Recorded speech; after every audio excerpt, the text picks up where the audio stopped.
आपके साथ निशा शर्मा। आइए सूजा से स्पेशल बुलेटिन पर एक नजर डालते हैं।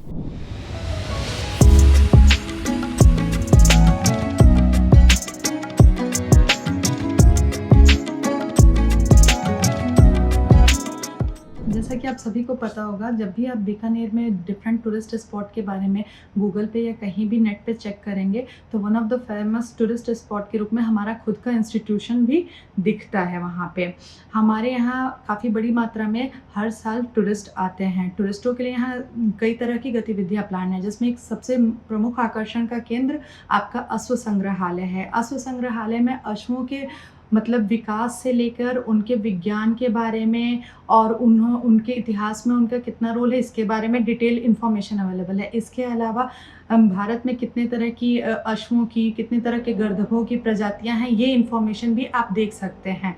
तो ये एक प्रमुख आकर्षण का केंद्र है, क्योंकि कई बार हमें, हमारे बच्चों को या फिर आज की युवा पीढ़ी को ये नहीं पता है कि बेसिकली जो घोड़े हैं वो किन किन चीज़ों में इन्वॉल्व हो सकते हैं, इनका डेवलपमेंट कैसे हुआ, इनका इवोल्यूशन कैसे हुआ और आज की डेट में इस फील्ड में क्या स्कोप है। तो अगर आप म्यूजियम देखेंगे तो आपको पता चलेगा। इसके अलावा हमारे पास एक मेडिसिनल प्लांट गार्डन है, जिसमें 50 से ऊपर औषधीय जड़ी बूटियों का संग्रहालय है, जो कि वहाँ ग्रो की जाती हैं, उनको ऐसे लाइव कंडीशन में रखा गया है।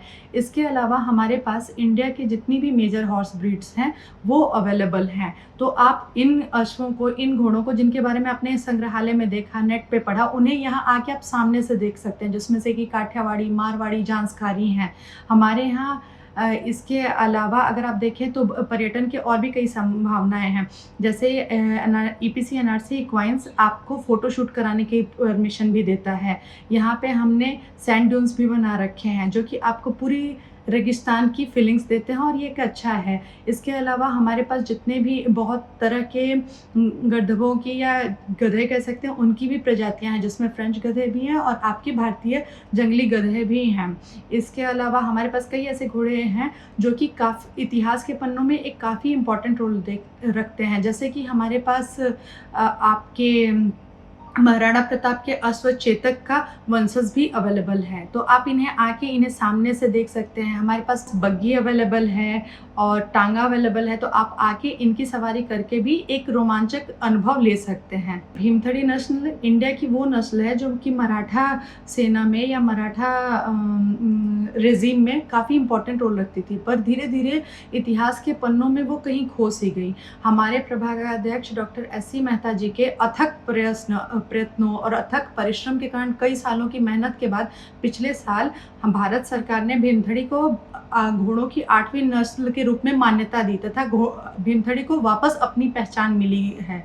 तो उसके बारे में भी जितनी कंप्लीट डिटेल्स है यहाँ अवेलेबल है। जैसे अगर आपको पता हो कि इंडिया में 8 तरह के घोड़ों की और 8 तरह के गधों की प्रजातियाँ होती हैं। ऑलमोस्ट इन सभी प्रजातियों पे यहाँ पे डिफरेंट एस्पेक्ट पे काम हो रहा है, like reproduction, disease, next generation data sequencing and next generation data analysis. तो हम हर तरह की जितनी भी गतिविधियाँ इनके ऊपर कर सकते हैं वो कर रहे हैं, जो ना केवल इनके फील्ड एप्लीकेशन के लिए यूज़ हैं, बल्कि इनके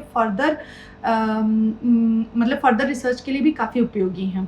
हमारे पास कुल अगर हम लगभग की बात करें तो 100 से ऊपर घोड़े हैं और लगभग 50 से 100 की संख्या में या इससे ऊपर भी गधे अवेलेबल हैं। Thank you madam. नाम बताइए। मेरा नाम डॉक्टर रत्ना प्रभा है तथा मैं वरिष्ठ वैज्ञानिक बायोइन्फॉर्मेटिक्स के पद पर कार्यरत हूँ। आज हम खड़े हैं राष्ट्रीय अश्व अनुसंधान में, उस स्थान पर जहां पर पूरे संपूर्ण भारतवर्ष के घोड़ों के बारे में जानकारी एकत्रित रहती है। कौन सा घोड़ा किस सन में किस नस्ल का था, किस युद्ध में कौन सा घोड़ा भाग लिया था, किस राजा के पास कौन सा घोड़ा होता था और कौन सी नस्ल का घोड़ा किस स्थान पर पाया जाता था। इन सब तरह की तमाम जानकारियों का जो केंद्र है वो अश्व अनुसंधान केंद्र है। राष्ट्रीय अश्व अनुसंधान केंद्र बीकानेर के जयपुर जोधपुर बाईपास पर स्थित है। यह केंद्र इसलिए प्रसिद्ध है क्योंकि भारत में जितने भी नस्ल के घोड़े, गधे, खच्चर पाए जाते हैं, उन सब की जानकारी यहाँ पर एकत्रित की जाती है, उन पर रिसर्च किया जाता है। उनकी संपूर्ण जानकारी से लाभान्वित होते हैं। यह पर्यटकों को ये आकर्षण का ये केंद्र रहता है। इसकी वजह यह है कि यहाँ पर घोड़ों के जो वंश वंशावली है, एक तरह से जैसे कह सकते हैं कि वंशावली यहाँ पर मौजूद रहती है कि कौन से सन में किस घोड़े की क्या हाइट हुआ करती थी, वो क्या खाता पीता था और वो किस तरह के होते थे, और आज जो वर्तमान में समय बदला है और उस काल में घोड़े कैसे हो गए हैं। यहाँ पर इतिहास की जानकारी करें तो ऐसे ऐसे उल्लेख आश्चर्यचकित करने वाले हैं कि घोड़े किस तरह से 100 फीट की दीवार कूद कर अपने मालिक की जान बचा लिया करते थे।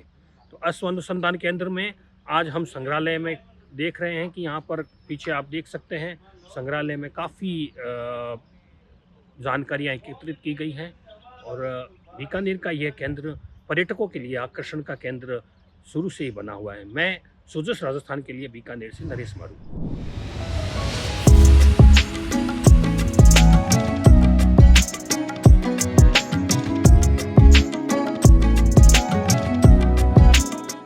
तो सुजा से स्पेशल बुलेटिन में आज के लिए इतना ही। फिर आप सभी से मुलाकात होगी नई खबर नई जानकारियों के साथ। तब तक के लिए नमस्कार।